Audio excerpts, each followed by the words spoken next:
If you are serious about doing something regarding the anti-male laws and the anti-male attitude here in society, I think the answer to defeating feminism and other forms of male hatred or hatred against males, it seems drastic or extreme, so we don't want to take this approach. But our answer to the situation, if you're interested, is violence. What needs to happen in response to that woman's bad behavior is that every male in that area slaps the shit out of her, every one of us. When you're in the neighborhood and women behave that way, the whole community can just stomp her ass out. That needs to happen. I'm not saying that you need to necessarily murder people. In some cases, you will need to murder these females.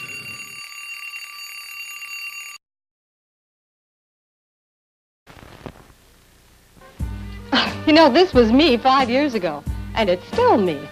As I confess, I'm a waistline watcher from way back. Well, that's enough for today. Now for a lively lift. Ice-cold Coca-Cola. There's no waistline worry with Coke, you know. Actually, this individual-sized bottle has no more calories than half a grapefruit. Another thing, the cold, crisp taste of Coke is so satisfying, it keeps me from eating something else that might really add those pounds. Lively, lifty Coca-Cola provides a welcome bit of quick energy between meals. Makes for a pleasant pause in a busy day. Oh, and remember, Coke is low in calories, too. Say, now, don't you get any thinner.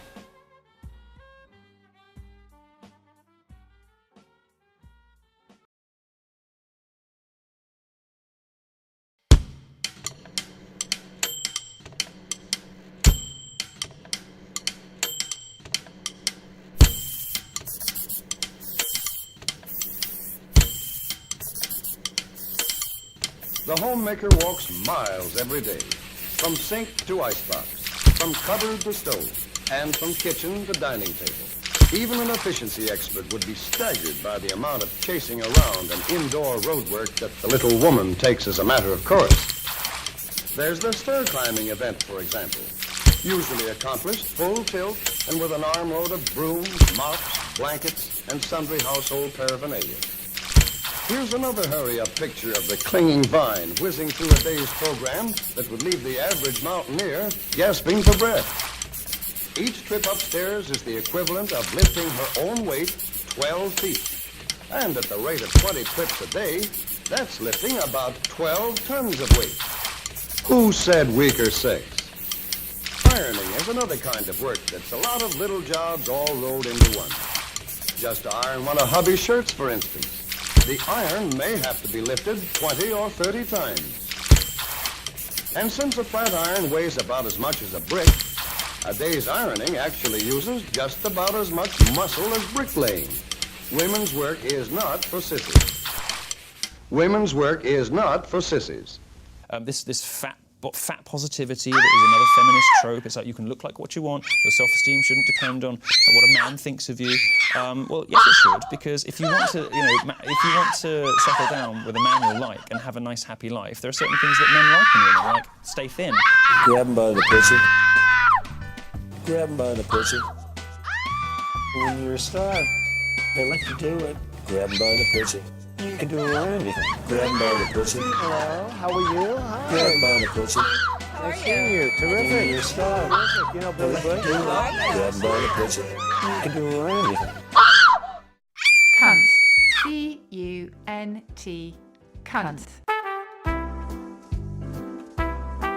In the Premier League of profanity, cunt has been dominating the tables for over 2 centuries as one of the most offensive words in the English language. Like most terms in the swearing arsenal, cunt refers to the genitals. Specifically, it's the noun for a woman's vagina. It's an adjective. You can be cunty or cuntish. An unpleasant person can be cunt-faced or be a cunt breath. We've been finding all sorts of ingenious ways of using it in slang for centuries. I am fat. Stay thin. Waistline worry. Cuntish. Cunty. Cunt. Vagina. Add those pounds. The F word, right? I happen to use this word as a self-descriptor, and I don't say it to put myself down, and I certainly don't say it in hopes that someone will say, oh no, you're not fat, because that's the thing. Nobody says to a tall person, oh, you're not tall. And nobody says that because tall is not a dirty word. We as women are programmed to tell each other that we're not fat because to many people, both men and women, fat is the worst thing that you can be. Society has turned the word fat into a synonym for ugly. But that's not what fat means. Fat just means fat. I'm 5'3", so I call myself short. I weigh 240 pounds, so I call myself fat. And I am beautiful, so I call myself beautiful. And I am all of those things at once. The #1 magic wish for girls ages 11 through 17 is to be thinner. I know that wish. I made that wish. What a waste of a wish.